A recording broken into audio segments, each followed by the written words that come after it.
La educación sexual no es solo para niños. Arati Prasad. En el programa anterior de Redes, la bióloga y divulgadora Arati Prasad habló con Punset sobre la posibilidad futura de tener hijos al margen del embarazo. En este nuevo capítulo, Prasad regresa al programa para dar un paso más y dar a conocer las puertas que están abriendo campos como la clonación o las células madre, ante un futuro en el que podamos concebir hijos sin practicar sexo. Y la mirada de Elsa aborda hoy las frágiles diferencias que separan a hombres y mujeres, diferencias a veces utilizadas como trincheras insalvables, si bien se trata a menudo de distintas maneras de expresar las mismas emociones.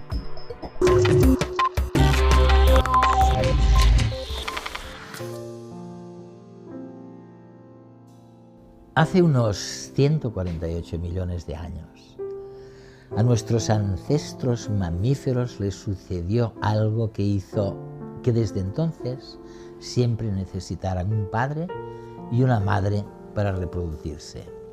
Parece que ciertos genes implicados en la nutrición del bebé en el útero quedaron bloqueados en las hembras de nuestros ancestros, pero no en los machos. La nutrición del bebé en el útero pasó entonces a ser controlada por el ADN del padre, por lo que la contribución masculina sería imprescindible al engendrar y gestar a nuestros descendientes. Hoy, con el avance científico y tecnológico, estamos burlando algunas restricciones de nuestra biología. Y ante dichos avances, cabría preguntarse si podríamos reproducirnos sin necesidad de tener dos progenitores, es decir, un padre y una madre. ¿Sería eso posible? En este capítulo de Redes lo averiguaremos junto a la bióloga Arati Prasad. Hay una pregunta que probablemente permanecerá durante otros 100 años, como decías. Si los animales o algunos animales pueden tener crías sin un macho, ¿cómo podrá el ser humano tener un bebé sin un macho? Los seres humanos son mamíferos. Así que todo esto se remonta a un fenómeno que le sucedió hace 148 millones de años a uno de nuestros antepasados. ¿En qué punto algunos de nuestros genes empezaron a bloquearse de una manera específica según el género? Solo hay unos 80 de ellos, pero los que están bloqueados en el macho no lo están en la hembra y viceversa. Yo lo describiría así: si tuvieras dos ejemplares del mismo libro, pero en un libro no pudieras leer las páginas 10 y 12, cogerías el otro ejemplar para leer esas páginas. Y en este no puedes leer la página 9, así que debes volver a primer ejemplar. Sucede lo mismo con la madre y el padre. Las palabras están ahí, pero no se pueden leer. Los genes están ahí, pero no se pueden leer. Para poder leer la historia entera debes tener los dos progenitores. Los genes bloqueados de esta manera son los que controlan el desarrollo cerebral y el crecimiento. La idea interesante aquí es, ¿por qué en los seres humanos y los mamíferos es así, pero no en otros animales? Creo que todo tiene que ver con la placenta. Si observamos los genes no bloqueados del macho, veremos que son los que controlan el crecimiento de la placenta y ciertas partes del crecimiento del cerebro. El padre controla lo bien que la cría extrae los nutrientes de la madre. El embarazo por fuera es algo fantástico, casi mágico. Los cambios en la mujer son maravillosos, al menos visto desde fuera. Pero por dentro resulta que es todo lo contrario. Es una especie de batalla en la que el sistema inmunitario y el organismo de la madre deben organizarse para proteger al futuro bebé, nutrirlo y al mismo tiempo protegerse y nutrirse a ella misma también. Piensa en muchos animales, también los seres humanos, que son promiscuos por naturaleza. El padre fertilizaría el óvulo y la madre se encargaría de la cría. Luego el padre se iría y quedaría libre. Sin embargo, aunque se haya ido, quiere asegurarse de que la cría que ha creado saca todo el provecho posible de los nutrientes maternos. La madre, por su lado, probablemente tiene otras crías y tendrá más, incluso con otros padres, pero también quiere proteger sus propios nutrientes para sí misma. Los genes paternos intentan maximizar lo que la cría puede tomar del organismo de la madre. Así que es posible que todo este sistema que se desarrolló, que ahora implica que hombres y mujeres se necesiten el uno al otro para reproducirse, sea consecuencia de la historia de la evolución y sirva para proteger a un hijo cuando las personas se reproducen de esta manera.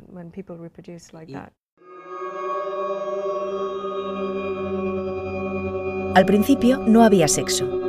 Durante casi 3.000 millones de años, todas las células del planeta se reproducían simplemente copiándose, es decir, dando lugar a clones.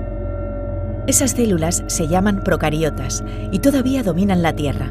Son las bacterias. Su material genético consiste en una hebra de ADN circular que se halla libre en su interior. A veces se intercambian genes unas células con otras, pero este fenómeno se produce al azar y no tiene nada que ver con su reproducción. Sin embargo, hace 850 millones de años apareció un nuevo tipo de célula que revolucionaría la vida, la célula eucariota.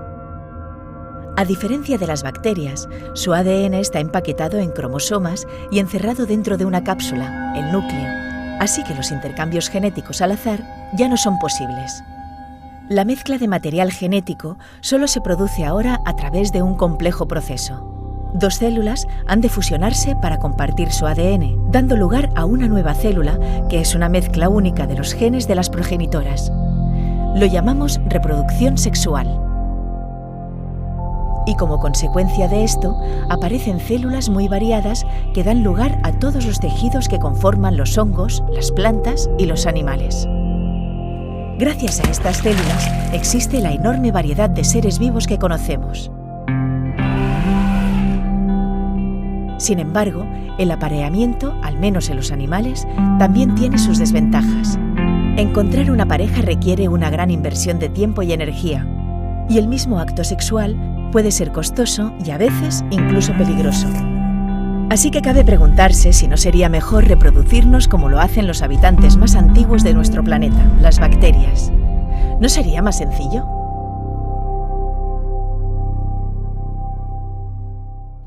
A ver, una pregunta personal. ¿Crees que podría ser mejor tener un hijo como resultado de una sola persona? ¿Sería menos arriesgado? ¿Sería menos perjudicial?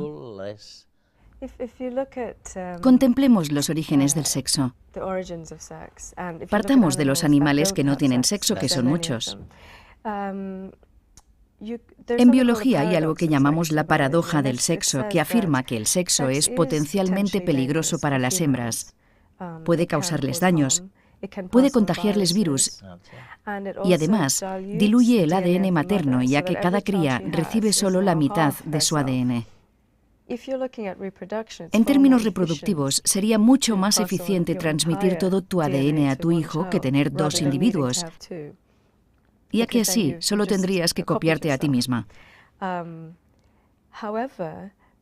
Sin embargo, si hay dos buenas cualidades genéticas en dos individuos, sin sexo nunca las podrás reunir en un descendiente. En cambio, si te apareas, podrías reunir esas cualidades para dar a tu descendencia las buenas cualidades de los dos progenitores. Así que ambas cosas tienen ventajas e inconvenientes. Por un lado tenemos la diversidad genética. Tener más diversidad es casi siempre mejor que tener menos. Así que probablemente sea mejor tener sexo. Pero hay especies que se han reproducido con éxito durante millones de años. Sin sexo. Sin sexo. La otra cuestión verdaderamente importante es, por ejemplo, si una mujer quisiera tener un hijo por su cuenta. No de manera natural, porque no es posible con la tecnología actual. No sería un clon de sí misma. Cuando producimos óvulos y espermatozoides, el ADN se agrupa de manera desordenada, de modo que cada óvulo no es exactamente igual que otro y tampoco es exactamente la madre. Por eso, cuando tienes hermanos y hermanas del mismo padre y la misma madre no son idénticos, puesto que ningún óvulo de la madre y ningún espermatozoide del padre son idénticos. Por eso no creamos clones, sino hijos diferentes. Es curioso como antes incluso de nacer, resulta que nuestro padre y nuestra madre ya se han repartido las tareas para cuidarnos. Cada uno de ellos tiene su función.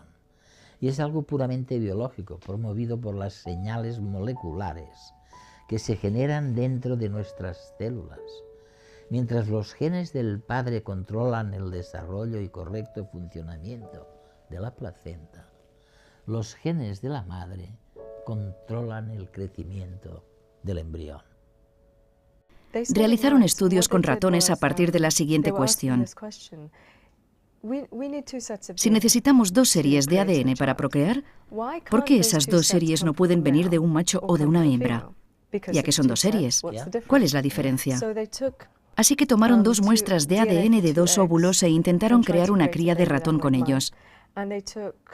Luego tomaron esperma y ADN de esperma y lo introdujeron en un óvulo, es decir, para crear una cría de ratón a partir de 2 padres. Ninguno de los 2 experimentos funcionó, pero descubrieron algo muy interesante, que cuando se usan 2 óvulos obtienes un embrión bastante bueno, pero sin placenta.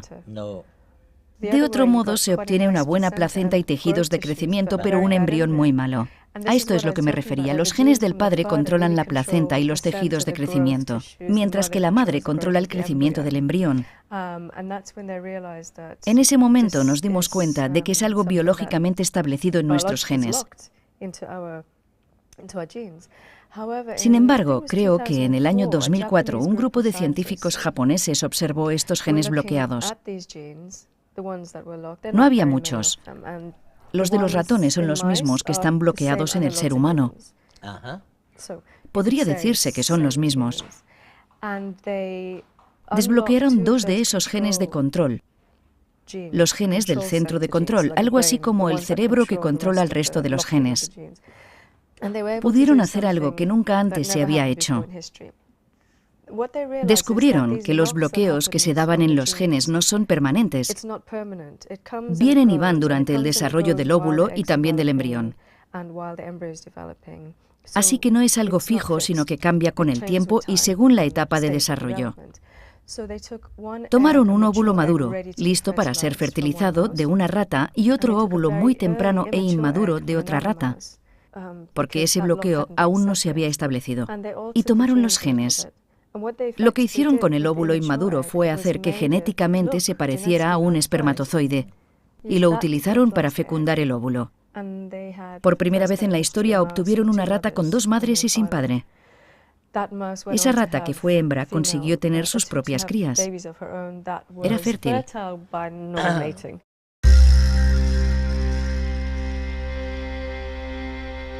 Hombres y mujeres siempre se han necesitado mutuamente para hacer bebés. Sin embargo, en las mitologías de distintas culturas se repite la misma historia. El primer hombre sobre la tierra desciende de un único progenitor. Los dioses no necesitan a nadie más que a sí mismos para dar lugar a sus hijos humanos. ¿Y si nos volviéramos como ellos, como los dioses? ¿Y si dejásemos de necesitar pareja para engendrar vida? La manipulación genética en el laboratorio está abriendo la puerta a que, técnicamente, sea posible obtener embriones formados por combinaciones de nuestros propios genes.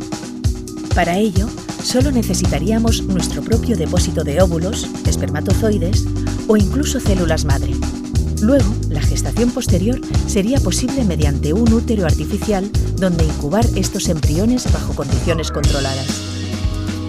Quizá algún día podamos generar individuos completos a partir de nosotros mismos.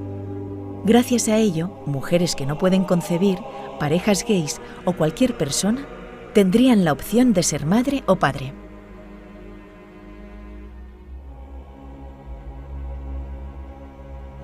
Hace unas décadas algunos científicos decían, la gente se equivoca.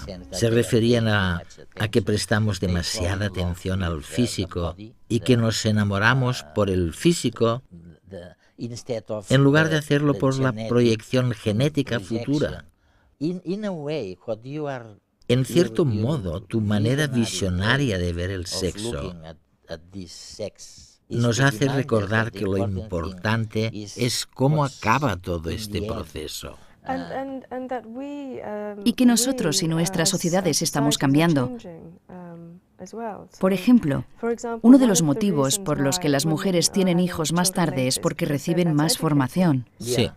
No queremos regresar a una situación en la que las mujeres no recibían tanta formación o no tenían las mismas oportunidades. Pero independientemente de lo que hagamos socialmente y de lo que el gobierno haga, proporcionar asistencia infantil o lo que sea que haga o no, aún tenemos este reloj biológico que se detiene. Creo que una de las cuestiones importantes del futuro será que las mujeres no tengan este reloj. Quizás puedan generar óvulos nuevos y sanos. Cuando la mujer envejece, el ADN de los óvulos es menos sano y por eso nacen criaturas con deficiencias como el síndrome de Down, en el que hay 3 copias del cromosoma 21 en lugar de solo 2. Sale mal. Pero imaginemos una situación en la que las mujeres, como los hombres, no tuvieran límite temporal. Así es. En una conferencia que di, una mujer mayor me dijo, pero eso es natural. Que una mujer deje de tener hijos a una edad determinada es natural. Creo que era natural, pero recordemos que cuando se produce la menopausia, alrededor de los 50 años, en gran parte de la historia de la humanidad, las mujeres no vivían mucho más de esos 50 años. En la actualidad, si vivimos 100 años, eso representa la mitad de la vida. El cerebro funciona, el cuerpo funciona, pero los ovarios han dejado de trabajar. No son solo la menopausia o la reproducción. Asociamos a la menopausia que los huesos sufren, que puede haber un riesgo de cardiopatía. Hay muchas cosas así. Y se está pidiendo a las mujeres que vivan con eso durante mucho más tiempo. Nunca hemos tenido una vida tan larga como la que vivimos en la actualidad. Y la vida se alargará aún más. La menopausia y muchos de esos mecanismos biológicos y genéticos evolucionaron en una época en la que vivíamos de una manera muy distinta a la actual. Además, hablamos de ser natural mientras decimos a nuestros adolescentes que no tengan hijos. ¿Es eso natural? Si nos fijamos en sus cuerpos, estos están listos para reproducirse y los adolescentes quieren sexo todo el rato. Así que, si lo pensamos, hacer que no se reproduzcan es en cierto modo una manera de alterar la genética. Así que es natural que los adolescentes tengan hijos, pero les decimos que no lo hagan porque socialmente no es bueno. Es natural que las mujeres tengan la menopausia y dejen de tener hijos, pero quizás no alcances esa etapa hasta que tienes 40 años y dices, tengo casa, tengo una carrera, estoy lista, pero ya no tienes óvulos. Pero ahora estamos equiparando la formación, la carrera profesional e intentamos competir con los hombres. La Comisión Europea y los gobiernos dicen, las mujeres deberían estar en las juntas directivas de las empresas. ¿Dónde están? No están ahí porque son las que piden la baja para cuidar de la familia. Podemos intentar igualar las cosas, pero el problema es biológico y algunas de estas tecnologías podrían responder o dar soluciones a estos problemas. La idea de tener hijos sin la contribución de una pareja nos resulta extraña porque va en contra de todo lo que asociamos con nuestra especie. Al fin y al cabo, el grupo familiar fue lo que nos permitió sobrevivir en primer lugar, en la sabana africana, donde evolucionamos desde los primeros homínidos y nos convertimos en el Homo sapiens. Pero también supondría una opción que abriría nuevos caminos para la humanidad. ¿Quién sabe si nos llevaría a eliminar esa división ancestral entre hombres y mujeres que ha condenado a las hembras en muchas ocasiones a un rol de madre del que muchas veces no se les ha dejado salir? No nos permitiría por fin conseguir la igualdad entre géneros.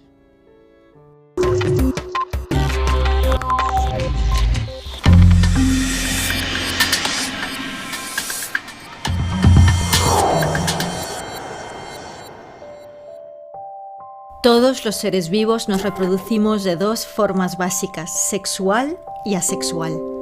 La reproducción asexual implica que solo se utilizan las células de un individuo y por tanto se producen clones, es decir, organismos genéticamente idénticos. Nosotros, en cambio, para bien o para mal, nos reproducimos mediante el sexo. Esto nos permite fabricar nuevas combinaciones genéticas y ser más diversos. Así que los humanos nos complementamos y necesitamos los unos a los otros para crear y cuidar juntos algo tan fantástico y tan complicado como un bebé. Pero el sexo también implica que de alguna manera seamos diferentes. Hay quien quiere utilizar nuestras diferencias sexuales para denigrar o restar valor al otro sexo. En muchos países del mundo, las mujeres viven literalmente esclavizadas y sus verdugos están amparados por leyes, religiones y costumbres que fabrican a la medida de su codicia y de sus intereses personales. Lo que no nos explican con la suficiente claridad es que nuestras supuestas diferencias penden de unos hilos muy frágiles, culturales, genéticos y químicos. Todos ellos están tejidos por lo único que tiene poder para cambiar físicamente el cerebro, por las ideas y la cultura, entendida como un conjunto de costumbres.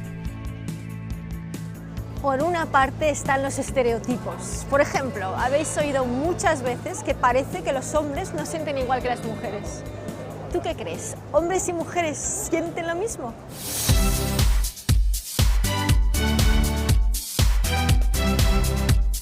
Hola. Hola. ¿Sentimos lo mismo hombres y mujeres? Yo creo que cada uno siente de una manera.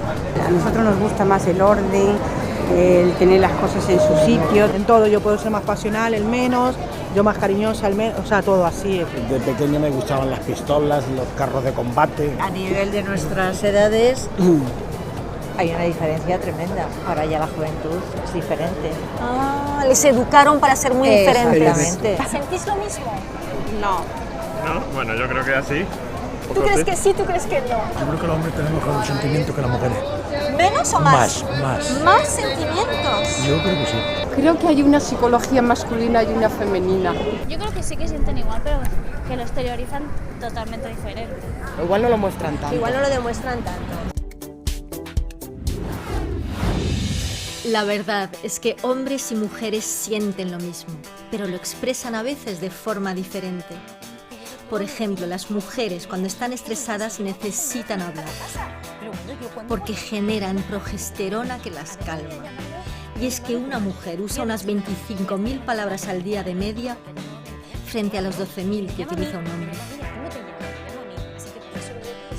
En cambio, un hombre estresado tiende a necesitar un poco de tiempo solo para retirarse a su cueva. Así que preguntarle ¿qué te pasa? Puede ser contraproducente. Otro ejemplo, las mujeres cuando tienen un problema suelen necesitar ser escuchadas, que las comprendan. En cambio, el hombre, por cultura y por genética, tiende a querer encontrar soluciones concretas a los problemas de su pareja. Eso puede aumentar el estrés de su compañera. ¡Que me dejes una! Por ello, si tiene un problema, una mujer tiende a buscar a otra mujer para que simplemente la escuche.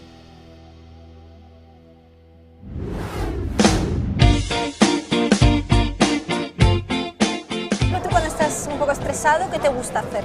¿A qué recurres? Yo a lo mejor me cierro un poco en mí mismo. Se lo llaman meterse en la cueva, los psicólogos. No, yo chillando, yo chillo. Todo lo que yo siento, yo a él se lo suelto. Yo chillo. Yo chillo. So you don't like talking as much when you're nervous? Not really. Okay. I prefer not to. ¿Y te gusta que te den soluciones o simplemente que te escuchen? Que me escuche. Contar los problemas, que te viene bien, porque cuentas una vez o dos veces, ya es como que has descargado. Y cuando usted está estresada, ¿qué hace para relajarse? ¿Qué le gusta hacer?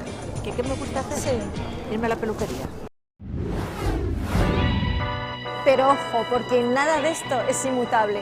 Los estudios con transexuales nos han mostrado hasta qué punto, si administras a una mujer testosterona durante unos meses, adquiere no solo los rasgos físicos de un hombre, sino que también le cambia la estructura del cerebro y, por tanto, su forma de pensar tradicional, y viceversa. ¿Aprenderemos a convivir con las diferencias de género como una simple estrategia que nos permite ser más diversos? ¿O decidiremos aplicar la tecnología para ser todos iguales o muy similares? Para superar prejuicios respecto a nuestras diferencias, basta con aprender a ser más empático, a ponerse en la piel del otro. Por ejemplo, los hombres tienden a ir más al grano, a valorar el final de las cosas más que el proceso. Si eres hombre, haz esta prueba. Cuando tu mujer te pregunte cómo te ha ido el día, cuéntale detalles, anécdotas y descripciones a las que quizás no sueles dar importancia. Háblale como si el resultado no fuese lo único importante. Verás qué cara pone. Los estudios también sugieren que los hombres se identifican menos con sus cuerpos que las mujeres y les gustan más los sistemas y las máquinas. Así que la próxima vez que a tu chico le pase algo con su coche, si se pone nervioso, acaríciale la nuca. Él reacciona así tal vez porque se identifica mucho con los objetos. La empatía, ponerse en la piel del otro para comprenderle, nos permite ser conscientes de los demás. Al fin y al cabo, cada hombre encierra dentro una mujer y viceversa. ¿Cuidáis lo suficiente al hombre y a la mujer que todos llevamos dentro?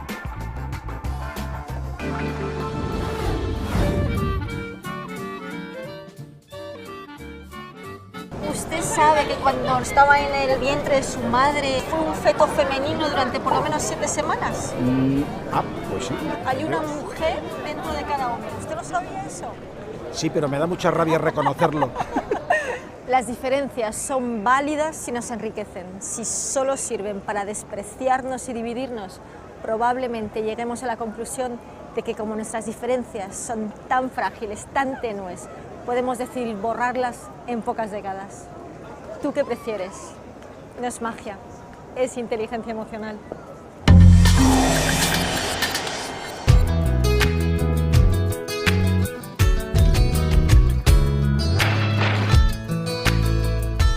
A mí me gustaría saber qué es un flechazo.